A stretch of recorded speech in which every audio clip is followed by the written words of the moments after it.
আমি কিভাবে একজন নবীকে আদেশ করতে পারি নামাজ শেষ করে তিনি এখান থেকে এমনিতেই চলে যাবেন?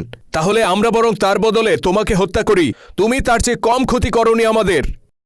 আবু জাহেল তার হাতের চাবুকটি দিয়ে আবু বকর রাদিয়াল্লাহু তাআলা আনহুকে প্রহার করতে শুরু করে। এক পর্যায়ে মাটিতে পড়ে যান তিনি।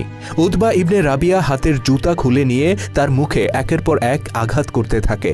বেহুশ হয়ে পড়েন আবু বকর রাদিয়াল্লাহু তাআলা আনহু। খানিকটা দূরে দাঁড়িয়ে এই দৃশ্য দেখছিলেন ওমর ইবনুল খাত্তাব। তবে বেশিক্ষণ সেই দৃশ্য সহ্য করতে না পেরে সেখান থেকে প্রস্থান করেন তিনি।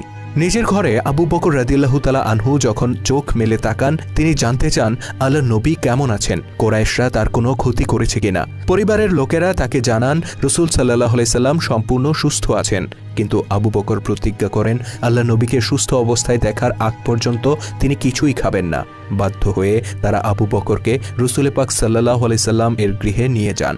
আবু হুযায়ফা রাদিয়াল্লাহু তাআলা আনহু যখন জানতে পারেন তার পিতা উতবা আবু বকরকে পিটিয়ে বেহুশ করে দিয়েছে, তিনি ক্ষিপ্ত হয়ে ওঠেন। প্রচণ্ড আক্রোশ নিয়ে তিনি পিতৃগৃহে ছুটে আসেন। শেষ পর্যন্ত আপনি এই কাজটি করতে পারলেন আব্বাজান।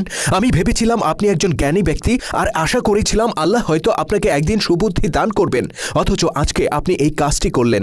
আবু জাহেলকে অনুসরণ করতে করতে আপনি এই পর্যন্ত নামতে পারলেন। পুত্রের এমন আচরণে উতবা চুপ করে থাকলেও ফুঁসে ওঠে তার মেয়ে হিন্দা। তবে উতবা তার কন্যাকে শান্ত হতে বলে। সে জানত বন্ধু আবু বকরের প্রতি তার পিতার এই আচরণ আবু হুযায়ফাকে ভীষণ আহত করেছে।